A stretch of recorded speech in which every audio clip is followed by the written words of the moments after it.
Foodies are feeding their cravings on the streets. The rise of food trucks are skyrocketing in North America. Ivanopoblano here in London is the first organic food truck in all of Canada. Owner Ivan Santana Diaz says many cultures influence his food.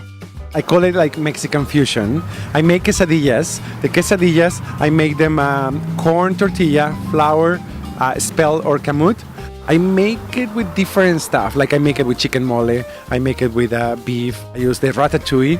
It's all vegetables roasted in the oven. So I make it between Mexican, French, and Greek.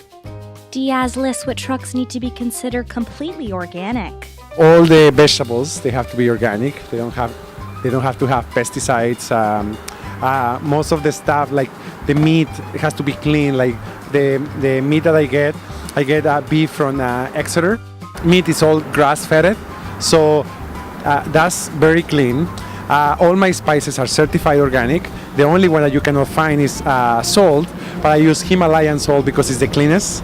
And other thing is very important to use purified water, because if you use water from the tap, you are putting chlorine there and fluoride.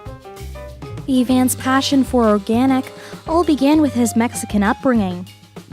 When I grew up in Mexico, I grew up in a small town called Tonaya, and when I was growing up, we used to buy the eggs from the neighbor. We used to have the meat from the neighbor, milk, everything, and it was fresh and organic.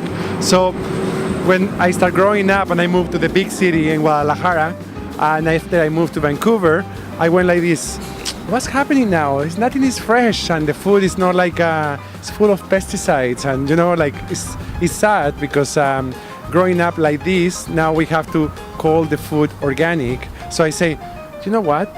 I'm gonna open a food truck one day, and I'm gonna open it organic. You may be wondering what poblano means in the food truck's name. Diaz says the green pepper is in all his food. I use poblanos on all my recipes, and the poblano pepper is a pepper from Mexico, and it's in between a jalapeno and a green pepper. But the best part is that it doesn't give you like undigestive reaction like green peppers. And the taste is so good, it's a little smoky. Ivanopoblano partners with Lindy's Organic Health Food Store in London. The owner, Linda Phillips, lets Ivan park his truck in the parking lot on Oxford Street as long as he supports an organic lifestyle with his food. For In Your Backyard, I'm Sarah Cowan.